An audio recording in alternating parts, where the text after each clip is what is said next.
ఆలోచించాలి.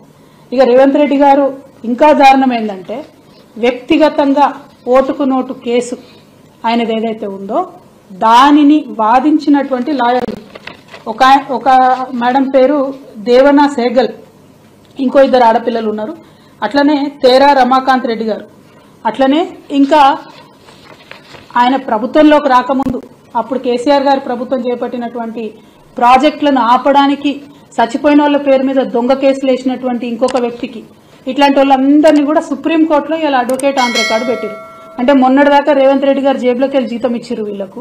ఇవాళ మన తెలంగాణ బిడ్డల రక్తం స్వేదం మనం కట్టే ట్యాక్స్ మన తెలంగాణ ప్రభుత్వ ఖజానా నుంచి ఆయన ఓటుకు నేటు కేసు వాదించిన మొత్తం టీం అంతటిని కూడా సుప్రీంకోర్టులో పోయి నింపుకున్నారు. మరి ఇదేం పద్ధతి, ఇదేం న్యాయం? ఎవరు లేరా ఇంకా కొత్త వాళ్ళు, న్యూట్రల్గా ఉండేవాళ్ళు, తెలంగాణ రాష్ట్ర ప్రభుత్వ ప్రయోజనాల కోసం పనిచేసే వాళ్ళు ఎవరు లేరా? మీ ఓటుకు నేటు కేసుని మీ ప్రైవేట్ టీంని తీసుకుపోయి అలా సుప్రీంకోర్టులో పెడితే నిజంగా కాంగ్రెస్ పార్టీలో ఇంతమంది సీనియర్ నాయకులు ఉన్నారు, ఒక్కరు కూడా ప్రశ్నించకపోవడం చాలా దారుణం. ఇది తెలంగాణ ప్రజల యొక్క డబ్బును సొమ్మును దుర్వినియోగం చేయడం తప్పితే ఇంకొకటి కాదు అని చెప్పి మేము తెలియజేస్తూ, ఫైనల్గా గౌరవ ముఖ్యమంత్రి వర్యులు రేవంత్ రెడ్డి గారు మీరు చెప్పినటువంటి నీతి వాక్యాలను మీరు పాటిస్తే బాగుంటుంది.